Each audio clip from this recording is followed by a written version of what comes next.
Last time, we told you the story of a man born into slavery, raised inside the palace of his people's oppressor, and driven by one act of justice into 40 years of exile. A prince who became a shepherd, a man who thought his story was over. And then, in the wilderness near Mount Horeb, a bush caught fire and did not burn. And the God of Abraham, the God of Isaac, the God of Jacob, spoke his name. We left Moses there, barefoot on holy ground, listening. Today, we find out what God said next. The bush is still burning. Moses is still standing. And God, who had already told this man that he had seen the misery of his people, that he had heard their cries, that he had come down to rescue them, God now tells Moses exactly what that rescue will look like. Go, an 80-year-old shepherd in exile, to the throne of the most powerful empire on earth. Moses did not leap at the call. He questioned it 5 times. Who am I that I should go to Pharaoh and bring the Israelites out of Egypt? God's answer, I will be with you. What is your name? God's answer, I am who I am. Tell them I am has sent you. What if they don't believe me? God answered with signs, the staff that becomes a serpent, the hand that turns leprous, then heals, the water of the Nile poured on the ground that becomes blood. I have never been eloquent. I am slow of speech and tongue. The maker of the mouth is not troubled by the mouth. Please, send someone else. God's patience had reached its boundary, and yet his mercy had not. He did not revoke the call. He did not choose someone else. He provided a partner, Aaron, Moses' older brother, already on his way. Moses returned to Jethro, his father-in-law. He asked to go back to Egypt to see if his people still lived, and Jethro sent him with a blessing. All the men who wanted to kill you are dead. The king of Egypt had died while Moses was in Midian, and with him, the danger that had driven Moses into exile. Moses was not walking back into the same trap he had fled. God had been keeping watch over the timing too. Somewhere in the desert, on the road to Egypt, Aaron was walking toward his brother, 83 years old, 3 years older than Moses. He had never left. He had stayed in Egypt all this time, among the Hebrew people, watching them suffer. 2 old men, one impossible task. Together they walked into Egypt. They gathered all the elders of Israel. Aaron spoke. The signs were performed before the people. After generations of silence, the people bowed down and worshipped. Hope had arrived. Moses had grown up in a palace like this. He knew its stone, its gold, the way it was designed to make you feel small. He walked in anyway, an 80-year-old shepherd with a wooden staff and the word of the living God. Who is the Lord? Asked in contempt. That question would be answered thoroughly in the days ahead. Pharaoh did not merely refuse, he punished. He withdrew the straw that the Hebrews used to make bricks.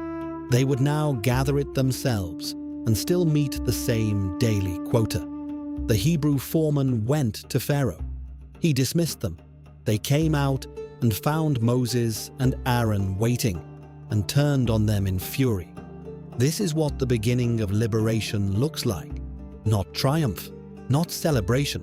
People in more pain than before, blaming the man God sent. And Moses, this 80-year-old man who had not wanted this mission, went straight back to God. And God answered him, not with an explanation, with a promise. I will bring you out, before a single plague had fallen. God had already declared the end of this story from its hardest beginning. God had told Moses from the beginning, Pharaoh will not let the people go, not without a fight. The magicians of Egypt could replicate the sign, but they could not undo what God's staff had done. Aaron's serpent swallowed theirs. and Pharaoh's heart was hard, as God had said it would be.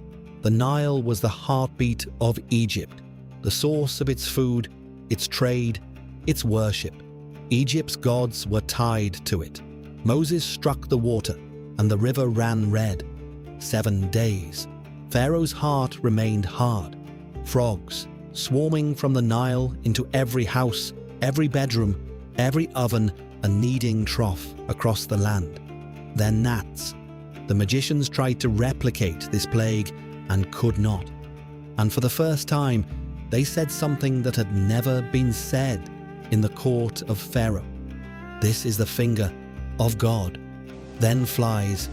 And here God drew a line that could not be argued with, a distinction.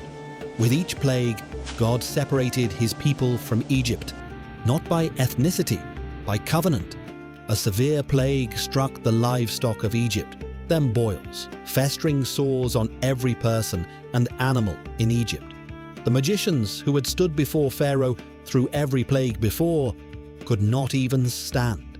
Then hail, devastating, unlike anything Egypt had seen. And even in the storm, Goshen was untouched. An east wind brought the locusts in. They covered the face of the land until it was black. Every remaining plant, every leaf, every piece of fruit in all of Egypt devoured. Then darkness, not night. Something heavier than night.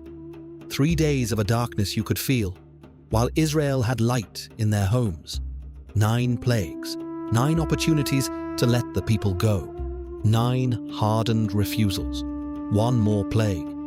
And this one would break him.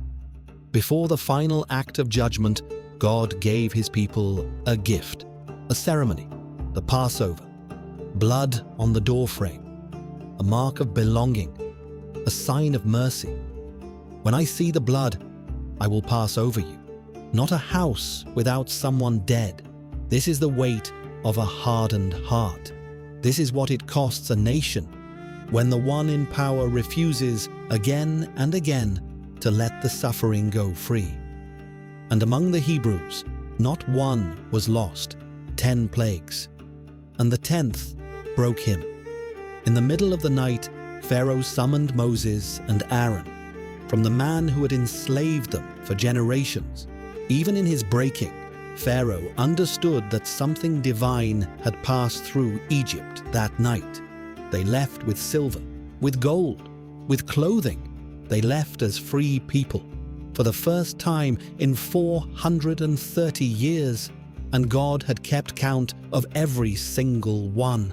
God did not send them the short way.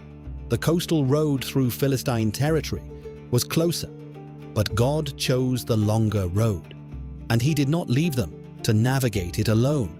Cloud by day, fire by night. He had not brought them out of Egypt to abandon them in the desert. 3 days. That is all the grace Pharaoh allowed himself. 3 days after the greatest night in Israel's history, Pharaoh changed his mind. 600 of the best chariots, Egypt's finest military force, pursuing men, women, and children on foot.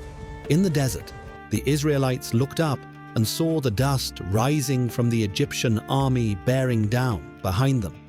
Before them, the Red Sea. Nowhere to go, and they were terrified. The complaints came fast and fierce. We should have stayed in Egypt. You brought us out here to die in the desert. Did we not tell you? Leave us alone. And Moses, 80 years old, standing between an army and a sea, spoke. Be still. The Lord will fight for you. God placed himself between his people and what was chasing them. Light for Israel, darkness for Egypt, all through the night. Moses walked to the edge of the water. He raised his staff. He stretched his hand over the sea. All that night, the wind pushed, the waters built, the ground dried. And when the way was open, a freed people walked through the impossible. Walls of water on their right, walls of water on their left. Dry ground beneath their feet. The Egyptian army followed. their chariots entered the path between the walls of water. And then God moved against them.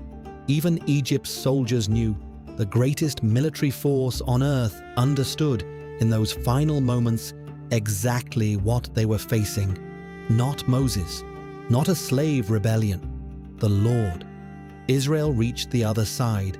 Moses stretched out his hand once more.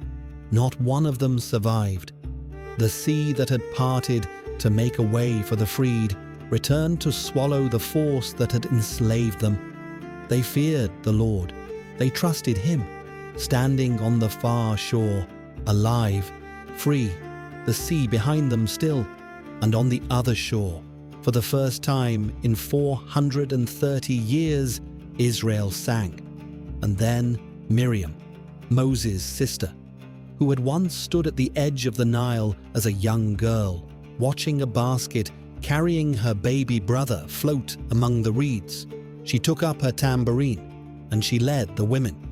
This is how freedom sounds when it finally arrives. I will sing to the Lord, for he is highly exalted. I will sing to the Lord, for he is highly exalted. Moses was 80 years old when he stood at that burning bush, convinced he was the wrong man. He was 80 years old when he stretched his staff over the Red Sea and watched the waters part. And the God who spoke from the fire had proved, as he always does, that he had not called Moses because Moses was ready. He had called him because God was.